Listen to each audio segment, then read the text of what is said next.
Welcome to Real Money Talks. Real strategies from the moneymakers and the world changers that you can use to make millions, keep those millions, multiply your wealth, and build your team. Here's your host, author of 5 New York Times bestsellers, money expert on Dr. Phil, CNN, CNBC, The Street TV, Fox News, and The View, Loral Langemeier. Hi, this is Loral, and welcome back to Loral's Real Money Talks. This is the podcast that is going to make you a millionaire. So we talk about how to make money, a variety of business development ideas and strategies that are being implemented. We talk about how to keep money, how to invest money, and why you need an integrated team. So today you're going to re-listen to this podcast over and over and over. We have so much content to share in a very brief time. So get a pen and paper and get ready, because we're going to challenge this antiquated system of cryptocurrency. We're going to talk about global payment solutions, how they're going to be backed by gold. We're going to have a lot of, controversy and great conversation. So with that, I'm going to introduce Joey Vanna, who is a recent Big Table member, a member of our community, and just a brilliant man, has done a lot of great business and brought this concept and business strategy to us. So I love it. I have had David and Joey both out to our community events and look forward to sharing more. So Joey, I'll hand it to you and you can introduce David and Coro. All right. Thank you so much, Loral. I am very happy to be and excited to be a new member of this community, finding it just great to meet other entrepreneurs and investors and intelligent people doing great things. So thank you for what you've created, and to all of you out there who are part of it. What I am excited to bring and introduce to this community now is an opportunity that I invested in myself earlier this year, more as a passive investor, and gotten just more excited as the thing has grown and gotten much closer to a public launch here. So I started introducing it around to people in the Big Table, and there's been quite a bit of excitement around it. And we have here on the line today a dear friend and the founder of Coro. I'm going to let David tell you all about it. Well, I'm going to ask him some questions here. Well, you'll learn for yourself why we're so excited about this opportunity. So David, welcome. Thank you for being here today. Thank you, Joey. Thank you, Loral. Appreciate you guys making the time for me today. Dave, you are somebody that I've looked to for a very long time as just knowing what's coming next in the world of business and the world of finance. You are a professional investor, right? You manage a multifamily office as a big part of your day job. So it's really your job to know what's coming next and what opportunities make sense.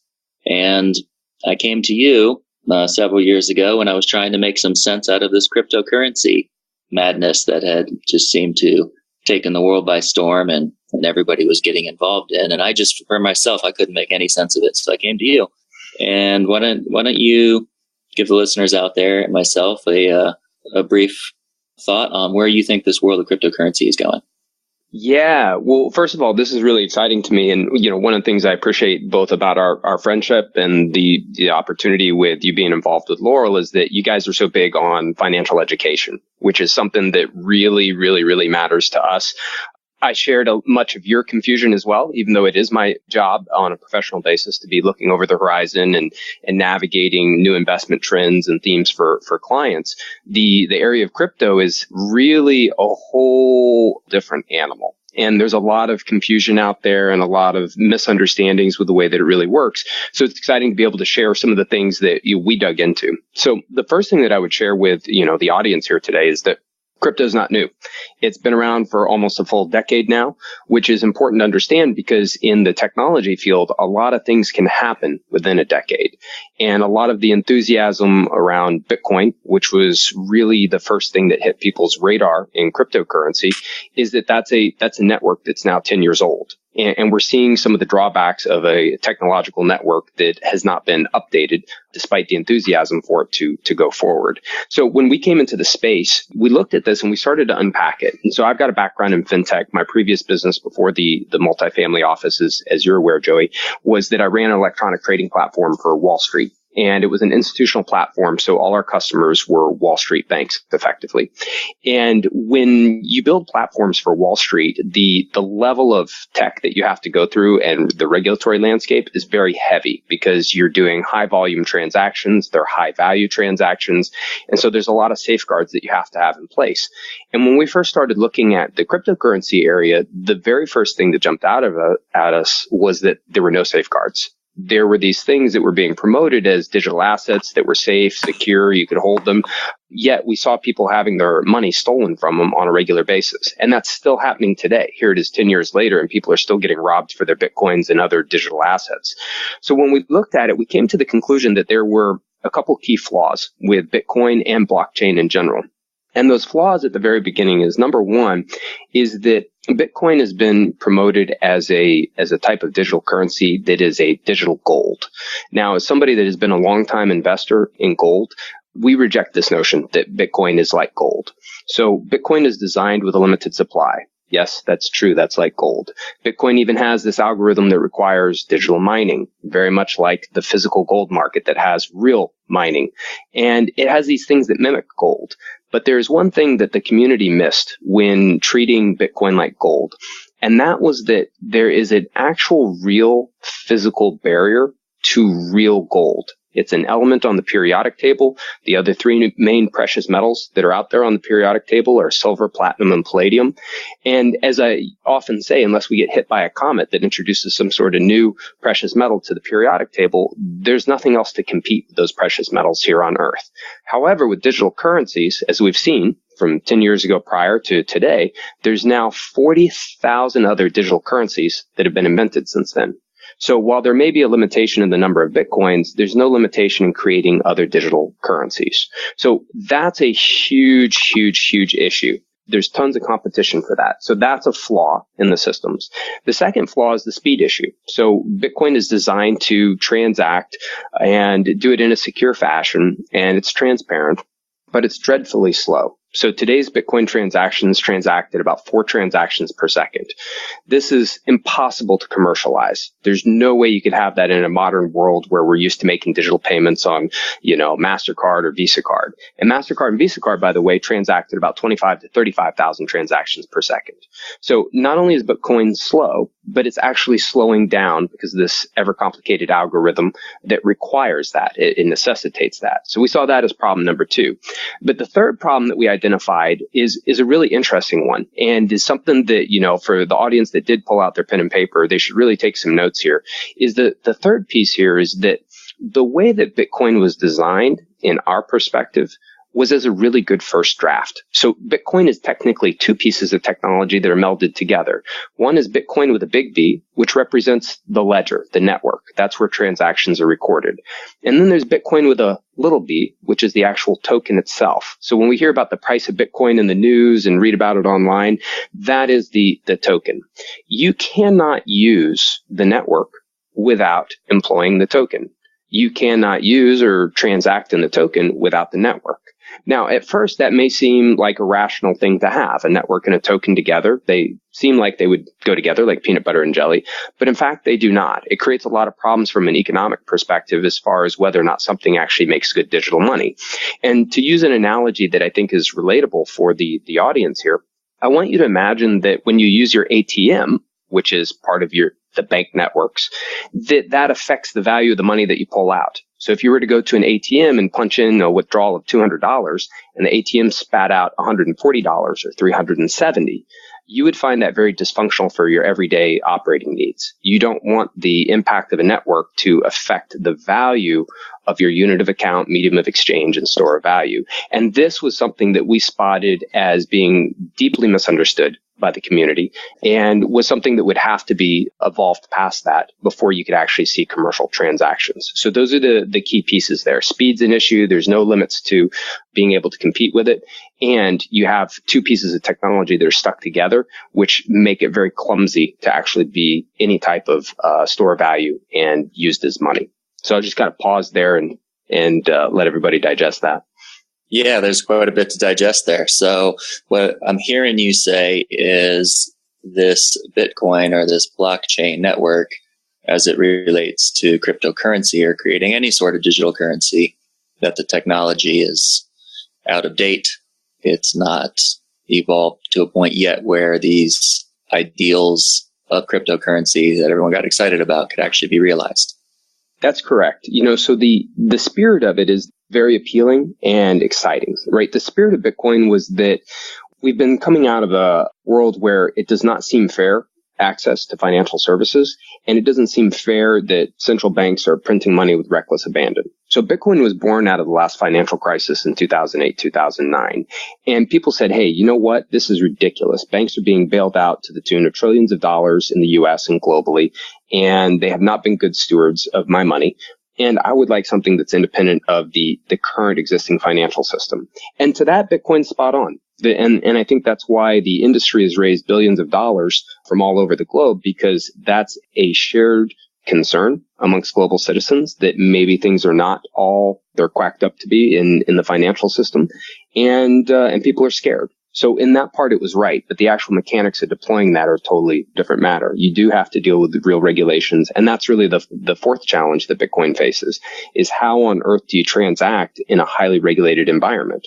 People that have tried to circumvent bank regulation and securities law are finding themselves in really, really, really hot water today. And that's only going to increase. You're going to see additional regulatory oversight. And so you got to be able to navigate the current world with where you'd like to see the world go. And that's the whole point of Coro and the reason we chose to enter the space. We felt that there were too many participants in the space, but not enough depth of regulatory knowledge and technology knowledge to bridge those gaps. Okay, Dave. Well, if the blockchain solution and the cryptocurrencies that are out there, including Bitcoin, are obsolete, what's next in the space? What is the solution? What have you been working on? Tell us about it. Yeah, absolutely. So a couple years ago, there was a big breakthrough by IBM and the Linux Foundation.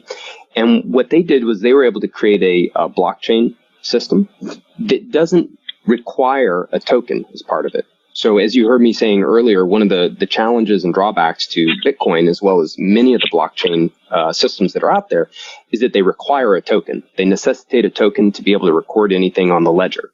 And if you think about it logically, you don't need a token to record money on a ledger. The ledger is really the heart of what's fascinating about these systems.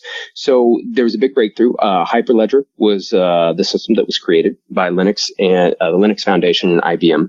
And shortly thereafter, there was a brilliant man named Dr. Lehman Baird that took a completely different approach to distributed ledgers. So most distributed ledger technologies are blockchain based, and that's what you hear about in the news. 99% of them are all blockchain based.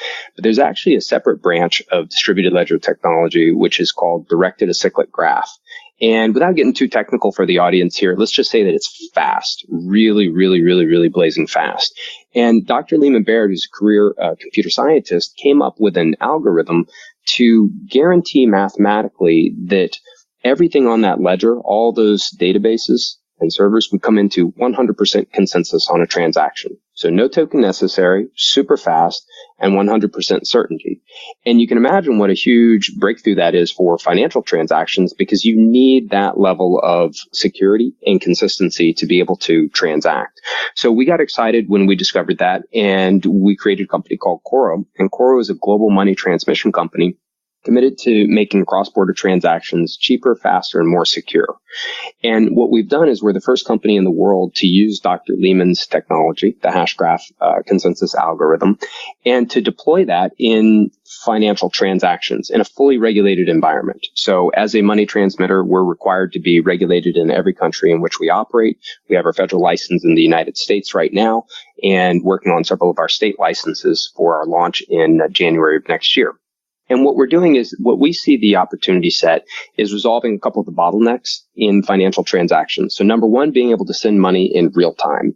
What most people don't realize is that when you send money across a border, sometimes that can take 2-3 days to settle, and the fees are often very expensive. In our system, the settlement time is instantaneous. So if you send money to a loved one in another country, they receive it and can spend it within seconds of you pressing the send button. We think that that's important, and that really highlights the power of distributed ledger technology.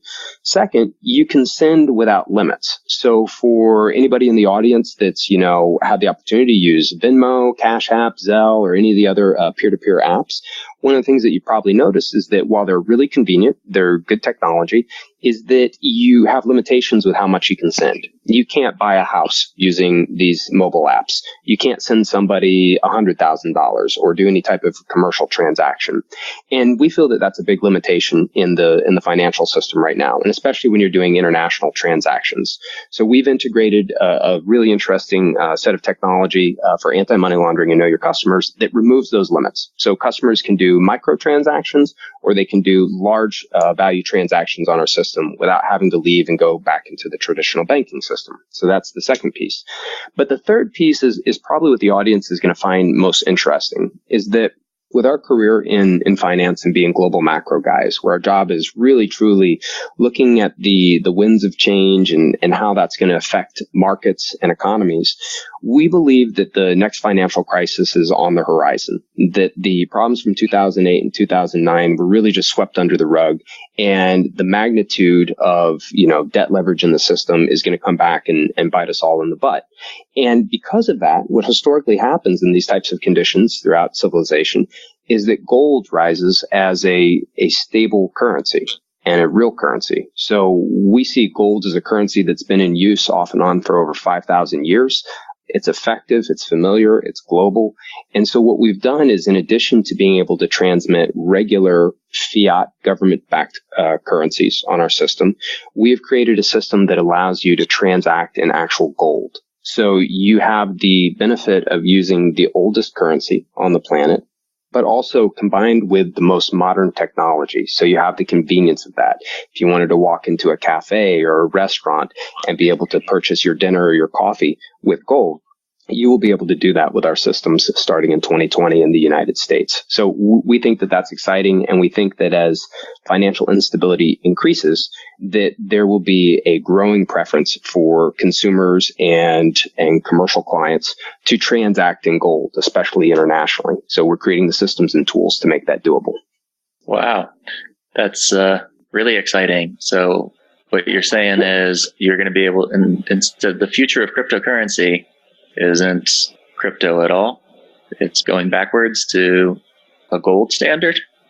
Yeah, because I think there's a lot of folks, because we've had other crypto and, tokenization, and like our audience has been learning about that. So is it really going to go away, or is it going to move towards, just a broader expansion? Kind of talk about that. I'm going to say potential conflict in a lot of people's thinking and understanding. Yeah, it's a raging debate within the crypto community. There's a lot of conversation. There's been, shows that have pitted crypto industry against gold guys. And we see a happy medium where the advantage of crypto is the technology, but you have to understand the technology. So most of the market, I would say 99% of the market, ignored the fact that the whole hype around tokens was a technological design feature of Bitcoin. At the time, the technology hadn't advanced, so you had to use a form of token just to use the ledger. But once that's no longer the case, then it pretty much completely erases the majority of tokens. What is their use case? Just purely as money? Well, you don't need a token for it. You could just make up, a unicorn coin as an example and just record it on any ledger. So when you get rid of the technological limitations, then it turns the conversation to something where we feel that, we're stronger than most because it's our career background, is that now it turns the conversation as to, well, what is money, right? What really is money? And money must serve three characteristics without question to last. And one is a store of value, the other one is a medium of exchange, and the third one is a unit of account. So certainly if society agreed to use a unicorn coin, then that could form to become money. But there's a lot of reasons, all the ones that I cited earlier, that it wouldn't, because first you have a unicorn coin, then you have a dragon coin, and then you have a pony coin, and the list goes on. So that's a huge problem that makes crypto not good at competing with something that's in the physical world. And when you look at the physical world, thousands of years of testing different forms of money, from coffee beans to seashells to fish, everything that you could possibly imagine that's been used in barter and indirect barter. It always comes down to gold because of its physical qualities. So we think that that's where it's important to distinguish. Take the ledger, which is the real breakthrough in technology that crypto has brought to the table, and then marry that with something that served thousands of years as a physical item that has worked as money. So that's where we see those things coming together. So it's a convergence rather than a divergence of the two ideas. Well said. That's exciting, because it means that we're going to start to see a lot more commercialization and implementation of some of these ideas and hopes with the new technology that's making it possible. So tell us a little more about Coro and what some of the functionality is, how these applications will be differentiators. Yeah, specifically around PayPal and Venmo, like as I see it, what is exciting to me is our community will be transacting with Coro. So, if we wanted to buy something from each other, we have that same structure. So, give us some distinctions, and how to learn more for those of you out listening is with everything on my podcast. You go to AskLoral, AskLoral, AskLoral.com. You can ask for a direct introduction to David or Joey, have a conversation, learn more about the business, and we can send you out more information. So talk about some of those distinctions. It's exciting. I mean, just in a community structure to have the same payment structure. But I also, I have so many questions. The unbanked, how it's going to affect like what's going on in Venezuela. There's so many uses and applications for what you guys are embarking on. It's exciting. Yeah, there's tons. So from the user experience, it's very smooth and familiar. The difference is that it's going to be faster. So when we roll out in the United States next year, the audience will be able to download the app, whether you're on an iPhone or Android, makes no difference. We'll be in both of the stores. It's free to download because we are regulated in the United States. We are able to connect clients. So just like you would fund your account for Venmo from a regular bank account, you'll be able to attach that within the app. And what it allows you to do is basically to send with confidence and convenience. You can send dollars or send gold, or exchange between them. And as we start to roll out into other countries, you will then have the benefits of being able to use the currencies from those countries as well. So for example, in 2020, our country rollout roadmap includes Mexico and Canada, as well as Venezuela. And Venezuela is a country that's very near and dear to my heart.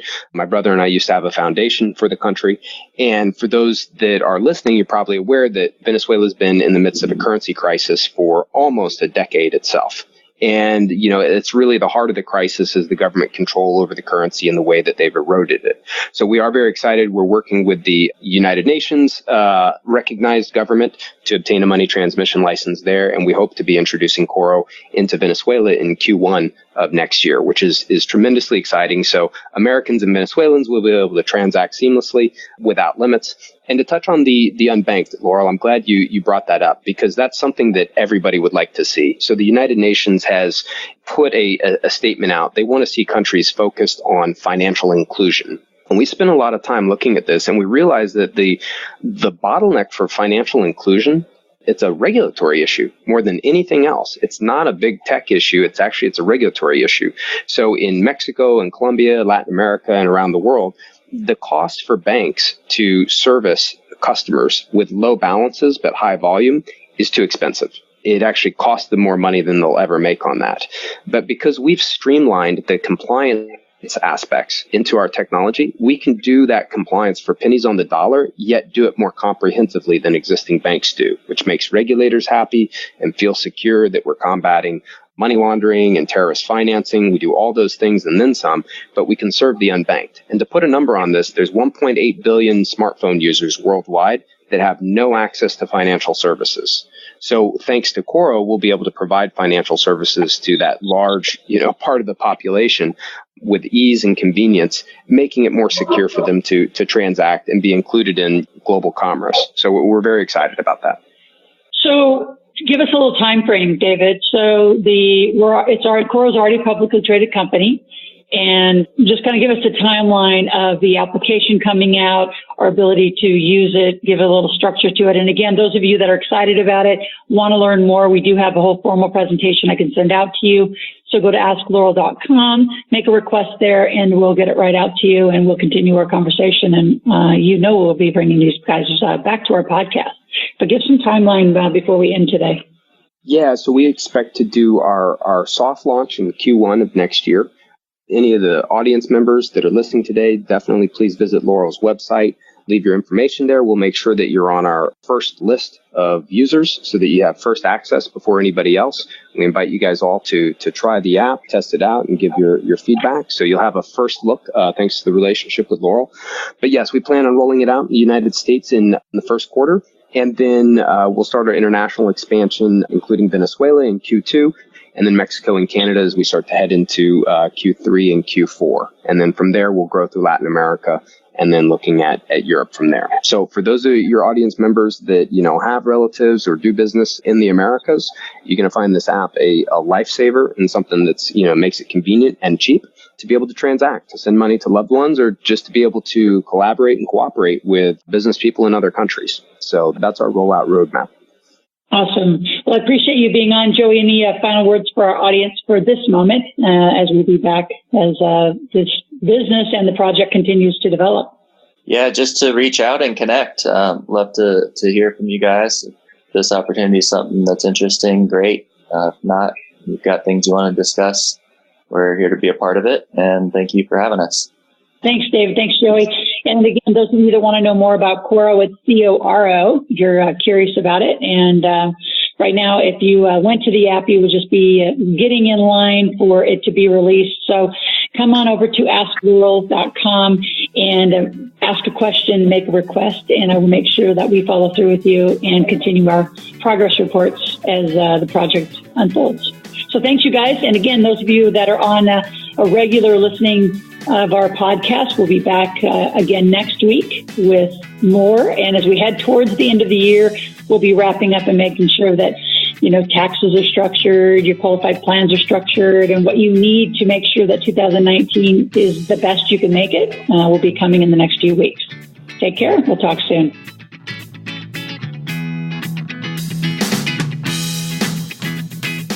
Thanks for listening to the Real Money Talks podcast.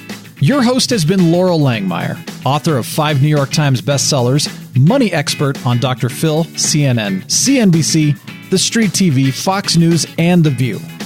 Want to learn more about off-Wall Street investing, tax strategies, and multi-million-dollar business strategies? Visit liveoutloud.com/podcast for past episodes, show notes, and resources.